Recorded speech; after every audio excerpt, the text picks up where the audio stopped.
This is the War Room Roundtable podcast, the show that takes you around the world to share interviews with some of the most successful and relevant businessmen and women on the planet. Hear their stories and get the most important business lessons they've learned on the road to success, and get exclusive advice on how to implement their successes into your life and business.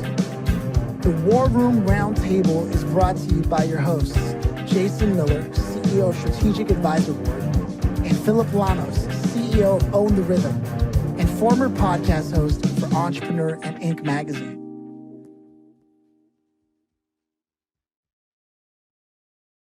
Welcome to the War Room, Blake. How you doing?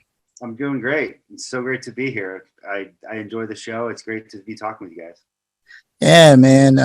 We were having a little bit of fun before we hit record, trading war stories, quite literally. It's one of the things that you guys were catching up on is sort of your background as a Air Force combat photographer. Now, I had a little bit of time doing photography, but it's like portrait stuff, right? What you're doing is on a whole different level. And there's a lot that goes into composition of capturing a moment. And these lessons can be carried over into pretty much anything a business is going to do, like writing copy to identifying your audience, because it's all about having vision, right? Any entrepreneur needs to know that. So I'm going to be able to tap into that. I truly believe, just based off the few interactions we've had. So that's sort of like an underlying ambition that I'm going to have running through the conversation. But what I do want to know is, how far back does photography go for you in your own life? That's funny. I actually joined the military in 2001 as an open general. I think they call it something else now, but basically I did really well in the ASVAB. I didn't know what I wanted to do in the military, and they gave me this job. And at the time I was only doing video. I only did video for the military. I say combat photographer because it's the easiest for my audience to understand. But before that, never picked up a camera. Never. Wow. Yeah. The great thing about the military, and every branch has it, not sure about the Space Force because it didn't exist back then, but there's a school in Fort Meade, Maryland called DINFOS, and it's basically your military art school, teaching video, photo, writing, graphic design. Maybe they have more now, but every military photojournalist, videographer, reporter goes through there, and it's a great purple environment to be in. You get to experience a lot of the military before you're even in the active military. And, it's a creative environment, which is not something you normally associate with pipeline military training. And it's just a great time. You can't beat an experience like that, especially going through the military for the first time. Yeah, I've literally never heard of that, so that's super exciting to even know about. That's definitely not the first thing that pops into my head when I think military. Right.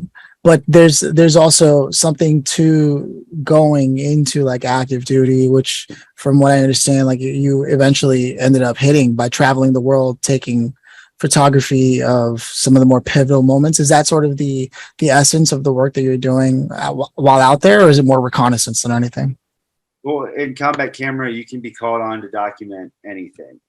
Humanitarian operations, actual combat. We had a lot of people from all four branches. It's a very small career field. So every branch has a very small number of people going out and doing this. Really anything. They had combat cameramen go to Antarctica for deep freeze. We go to communications exercises for NATO. I remember a friend of mine went out and documented our response to the earthquake in Pakistan, and I think it was 2005. So you really get a very strange mix of experiences in a career field like that. One of my favorite things I've ever done as an airman was documenting the 82nd Airborne, training to drop artillery and troopers at Fort Bragg in the middle of the night. It was an experience like I never would have imagined getting in the Air Force, but it was really fascinating. I learned a lot about artillery. I learned a lot about paratroopers, and if you really want like a crash course in all things military, combat camera is the way to go. Really. Oh man, it's Jason had sort of talked about this before we even hit record, but a lot of the people in the strategic advisory board happen to have a veteran background. So, and I don't know if it's the same as with Jason, but it's I from what I hear, it's not that common for people to be in touch with the combat photography personnel. And as you mentioned, well, yeah, if you guys would look for us and let us know where you are, it'd make jobs a lot easier. I think that's one interesting tidbit. And the other thing is that your own work in general, aside from being with military.com, which I want to get to in a second, has been a part of like Business Insider and Fox News and NBC Sports and HBO Boxing. So like to hear where your career had started and where it is now, there's a lot of interesting things happening. So I want to know, how did this military.com thing come around for you? Well, it goes back to how I became a writer in the first place, which was entirely by accident, right? Um, I went and got a couple of master's degrees in international relations and public relations, and ended up working for a nonprofit called the Near East Foundation, which is America's oldest international development nonprofit. Great organization. They do sustainable development in 8, I think maybe 10 countries now. But I ended up being the media officer living in the West Bank, and uh, doing some incredible work. We were developing economies in Jordan, Mali in the middle of a civil war. We actually got the Israelis and Palestinians together to conduct joint businesses across the border, which they don't like to call it peace building at USAID, but starting businesses together with the other side makes for a lot of understanding and peace building. So that's what I was doing. And then Mark Harper started We Are the Mighty with David Gale, a former head of MTV Films, as a way to kind of shine light on military service in the entertainment industry and create a deeper understanding of what it means to serve while celebrating military service at the same time. And when you're first starting out a website, you're dying for content. You got to have something to put on your website. So Mark, who was an officer in the first combat camera squadron with me, well, I wasn't an officer, I was enlisted, but I served under him. And he reached out to me. He's like, "Hey, can you write some articles for us? I can't pay you right now because we're just a startup, but if you could do that, I'd be really grateful." I'm like, "Sure, man, I'll help you out. Like, we're buds." So I start writing articles when I'm over in Africa, doing my regular photography work and marketing work. And eventually people liked what I wrote. They liked how I thought, and they thought that my stories were interesting, even though I was not a good writer to start out. I didn't know what I was doing, but I paid attention. And when I got an editor, I paid attention to the edits, and I swallowed my pride. When you do something creative, you're like, "Oh, this is the most perfect thing I've ever done. And how could anyone criticize this?" And of course, the first thing they do is criticize it. But when it goes on the internet, on Facebook, I mean, the comments, the emails, like, people hate you openly, but the people who love you never tell you, right? And so when you're first starting out in a publicly creative field, as you two probably know, the haters are loud, the lovers are very quiet, but they tune in, and that's what matters. And so, my articles became more and more popular, and eventually We Are the Mighty said, "Hey, we want you here. What can we do to get you?" Well, I was making $20,000 a year in the West Bank, and they said, "Yeah, we'll give you a considerable raise to come move to LA." All right. So, I moved to LA, and I started working as a writer, and I started learning more and doing more. And I did that for 4 years. And eventually I like to think, pretty good at it. In 2019, I left the company to work freelance. And I did that for about a year. And I met Amy Bouchatz, who's an editor of military.com. She loved my work, and she was looking for somebody to take over the veteran jobs vertical and like really put a lot of effort into helping veterans, find training and placement programs, to find ways to use their GI Bill smartly and help them transition, and not just get clicks. Clicks, of course, are what we live by, but also help them in a meaningful way. And I took it. I thought that would be a great challenge for me. And I've been doing that since November of 2019. Man, I've got so much to jump in on, but before I do, I want to check in with Jason because I'm sure you said a thing or two that's just he connected with right away. Yeah. Here's what I love. I love that, those of us that serve, right? Typically people that come out of the military, there's this transition time, right? When you come out of the military where you're just trying to kind of figure it out or or whatever. Some have it figured out beforehand, some don't. But what's really cool about it, no matter what side of that you land on, typically when you find veterans, they always figure it out, right? Because they've literally ate enough of those sandwiches, right, throughout their military service, that you learn to become adaptable, right? And it's like being a super Gumby, and you just figure it out, because guess what? When you were in combat, you didn't have a choice.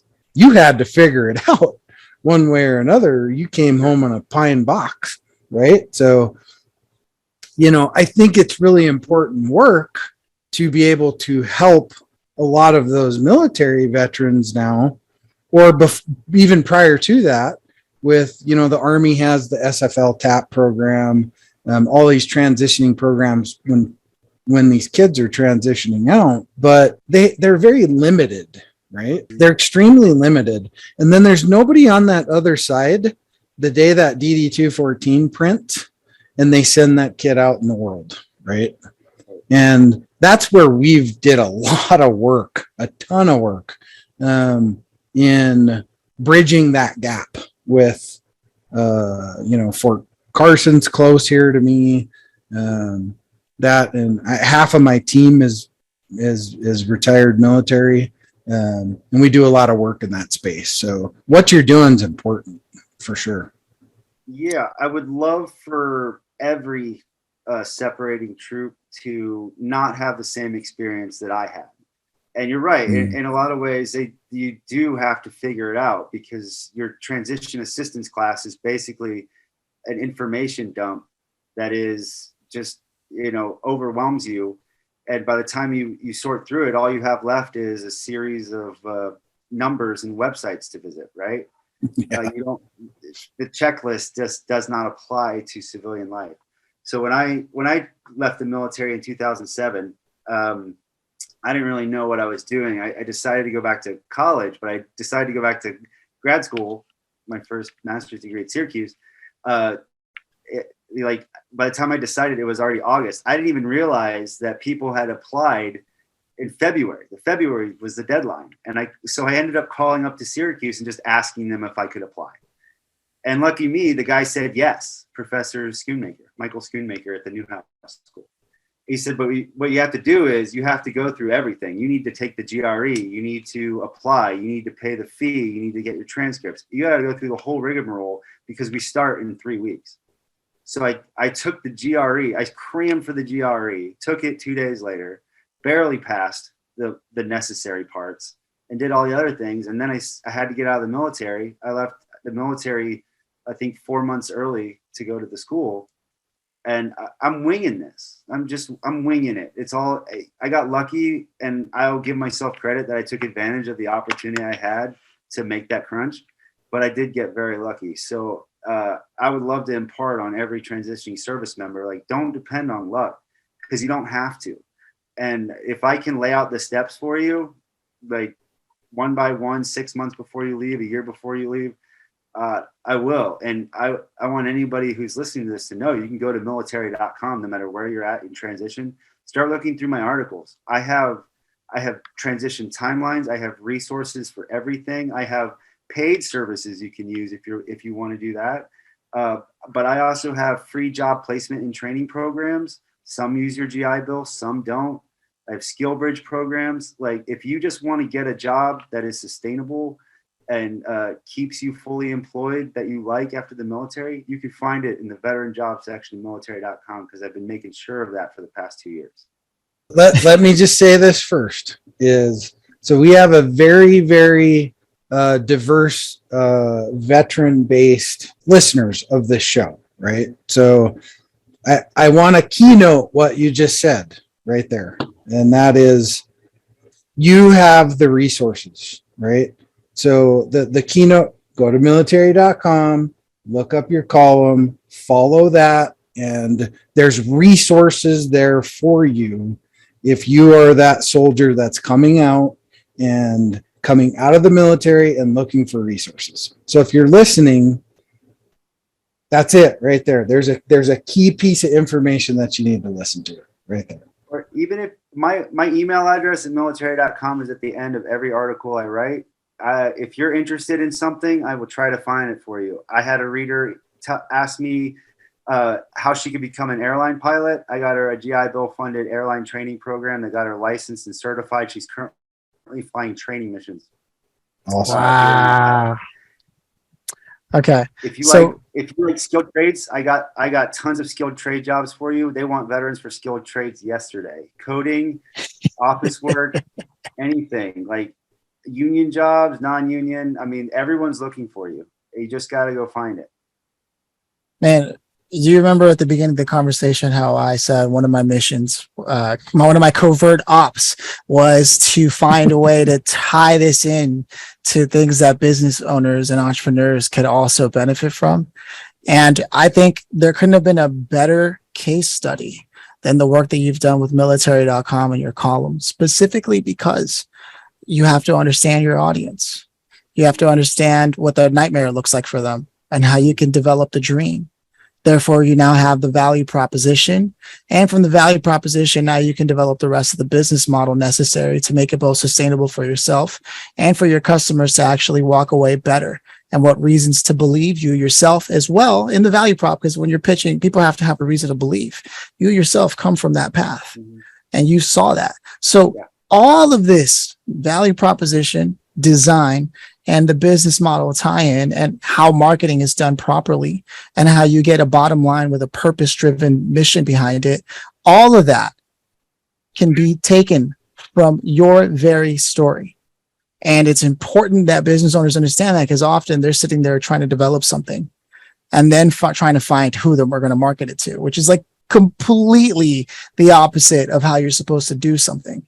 And what you're doing is growing even more important as the days go by.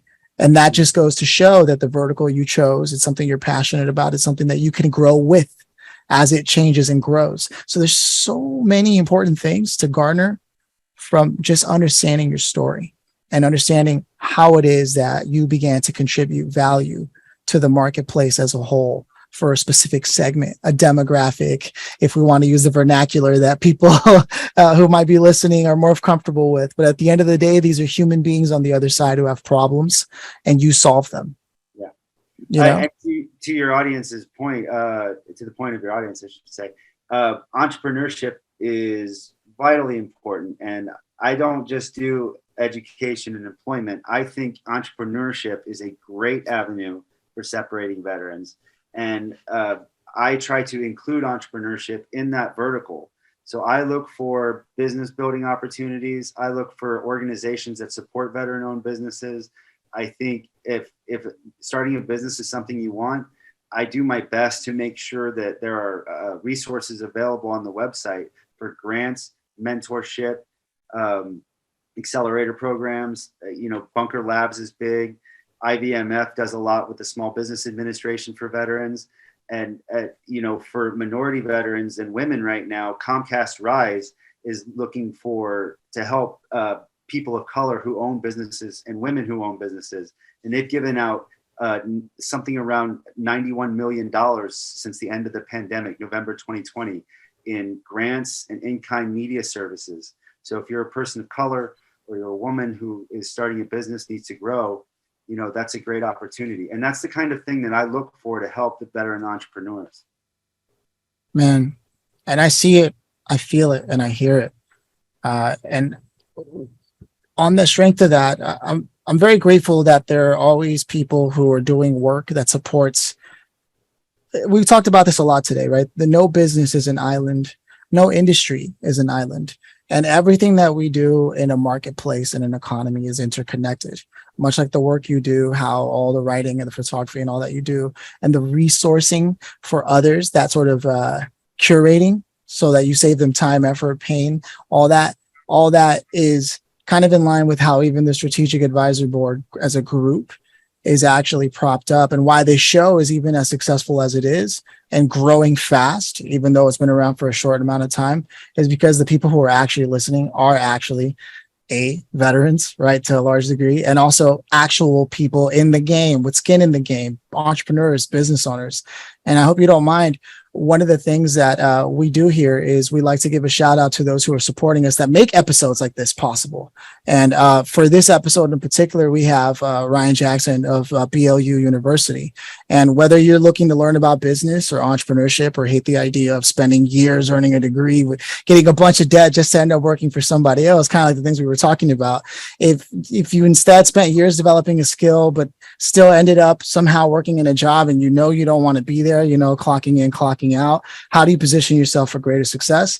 There are many options, and one of those is actually Blue University, right? And it's for entrepreneurs by entrepreneurs. Their instructors have accomplished real success in life, much like the people that are on this show right now and who are listening in the audience today. And they're going to teach people exactly what it takes to be successful, whether it's teaming up with the war room like us or whatever else they're doing with partnerships. They actually do provide you the education that can help you achieve that goal. So you can visit blu.university for more information to apply. And if you're accepted, you can take advantage of a special 20% tuition discount, 20%, because you're a listener of this show, starting September 30th, or by September 30th, I should say, if you use the code SAB20. So take action and succeed in your war room. That's a that's a thing that I'm very grateful for, because again, as you can see, even that sponsor is tied right into the work that we do, right? And we want to have holistic integrity in the things that we do, much like the work that you're doing, Blake. And hey, I wrote it down. I took notes. I'm gonna check it out. Right. And hey, Ryan is another great example. He is a retired naval officer, and he's another great example of somebody that got involved in something bigger than himself with and he literally just retired, and now he works for Blue University, and just a great human being. Wonderful person. And if you haven't kind of figured it out by now, we kind of surround ourselves with a lot of veterans, so so you're in good company here. Yeah, man. No, there's so much, again, like I said earlier, so many important lessons and so many things to look at as examples of fine work in an industrious capacity, right? So what I want to do is roll out the red carpet for you. I know you sort of alluded to it, but where can people go who either want to partner with you to essentially, because I imagine this is going to be an interesting one for the people who are listening, like continue to provide opportunities that you can pass on to vets, but also where can people in general just go? Is it just military.com, or is there a /? No, well, yeah, military.com/veteran-jobs, but military.com, the homepage has veteran jobs, our section right in the middle of the page. You might have to scroll down a little bit. If you want to reach me personally, like I said, my email for military.com is at the end of every article I write. Feel free to reach out. If you have a program that you want to share with veterans, if you're looking to hire veterans, I'll find out the best way to connect you. And in general, if you just have a question for me, if I can help you, I will. I have helped individuals when I have time by connecting them to resources. One person just asked me for advice and like what he should do when he gets out of the military. And I was more than happy to share my thoughts with him. The same story I told you. I freaked out and ended up doing things 6 months too late, but got lucky. So yeah, any way you can get a hold of me, I'm happy with it. LinkedIn, I'm on LinkedIn. I have my own website, blakestilwell.com, with a contact page. I'm happy to take questions or suggestions. Any way you can get a hold of me. Right on, man. There are two things we like to ask on this show before we wrap things up. The first one is, if you could go back to, let's say, even before you enlisted at all, right? What would you say to yourself, knowing what you know now about everything that you've done and accomplished and what you're still doing? I would remind myself to have fun with it, because a lot of times, especially when you deal with serious subject matter, maybe sometimes life and death situations, you're scared going into a country like I said, in Mali, I was working for a nonprofit in 2012 when the Civil War broke out. So you hear news like that, the government fell, Al Qaeda's invaded, now the French are invading. You freak out, right? And you never really take the time to enjoy the work you're doing. Sometimes you're too concerned about everything that could go wrong to focus on the things that are going really well. And I think it's important to take a step back, realizing you're doing good work, have fun when you're supposed to have fun. Remember to keep your head in the game for sure, but it doesn't have to all be work. And I wish throughout my life that I had realized that on numerous occasions. Never lose your sense of humor. Yeah. I mean, I think it's given me a great sense of humor, but at the time, I wish I was cracking jokes and drinking coffee and, smoking and joking with the rest of them. But sometimes, I was too concerned I had blinders on. I was too concerned with what was in front of me. You mean you weren't hanging out with Joker off of Full Metal Jacket? That's a classic right there. I have a couple of combat camera buddies who were a lot like Private Joker. Combat cameramen are just like the coolest people I've ever met in my life. They're, by the nature of the work we do, we're just a little bit laid back, and of course we're Air Force too, so that doesn't help. But I mean, my service was no better or worse than most other people, I would say. But I know some people who are in my unit that are just, have seen a lot of action, and their work is still incredible. And people like JT Locke and Stacy Pearsall, and then some of them do their best work when they get out. Like my friend Jacob Smith, who lives in Nashville, he does incredible fashion photography work. But, a couple of years ago, he and I were on call to film Saddam's prison transfer. So the journey that people take in whatever career is always fascinating to me. I think that a friend of mine, JT Locke, who I served with in the 1st Combat Camera Squadron, he had great photos of Iraq in Ramadi. He went on later to be in Time magazine for his coverage of Haiti.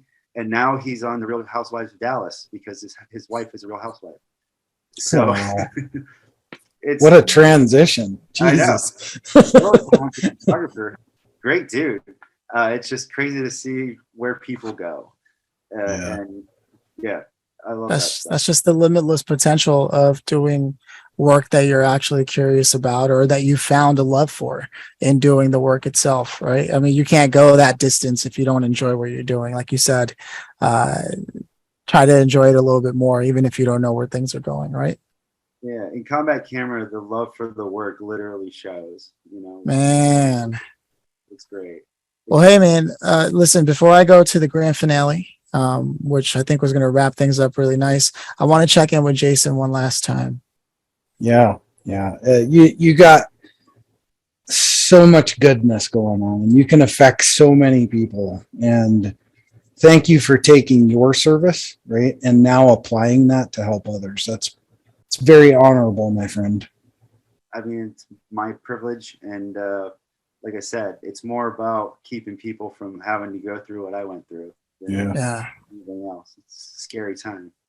That's probably like the ultimate high in life, is one hand reaching up while at the same time reaching down, right? It's the poetic version of life, the past, present, future, right? And everyone helping each other up. And there's just something to that, something magical, something that life continues to promote, work like that, missions like that.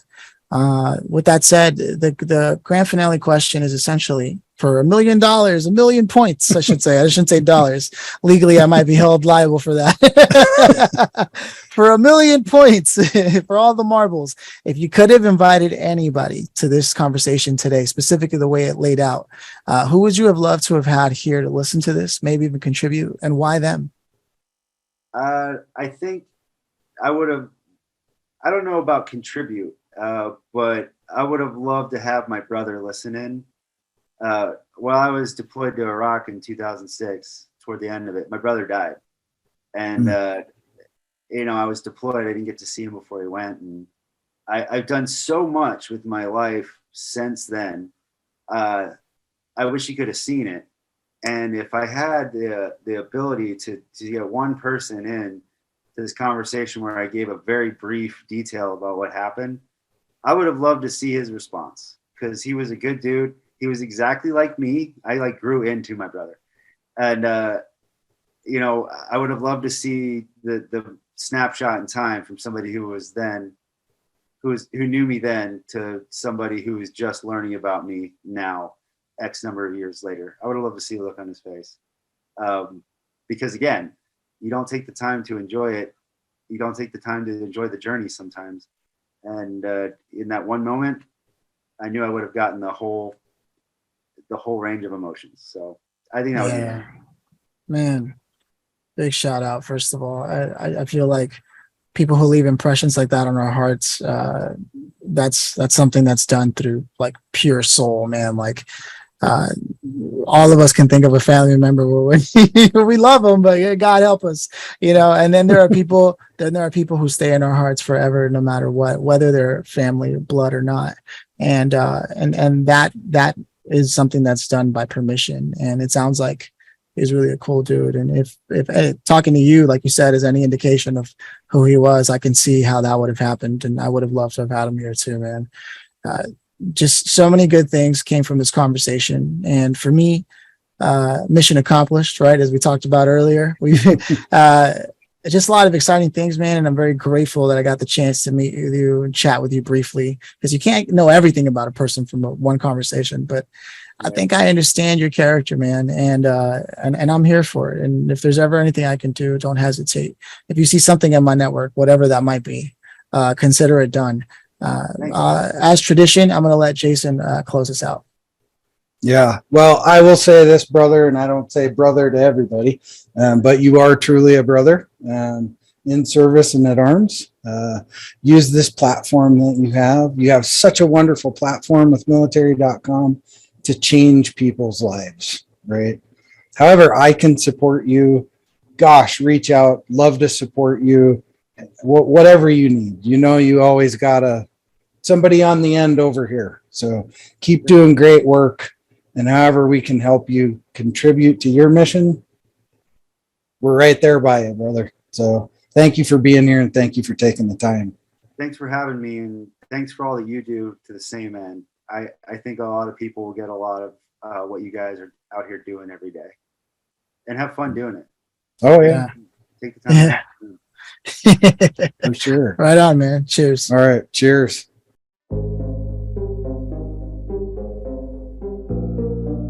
Thanks for listening to the War Room Roundtable with your hosts, Jason Miller and Phillip Lanos. Please leave your feedback and visit strategicadvisorboard.com to get the latest and greatest business advisement on the planet. Follow us on social media for updates, and always remember, if you can dream it and believe it, then you can go achieve it. We'll see you in the next episode.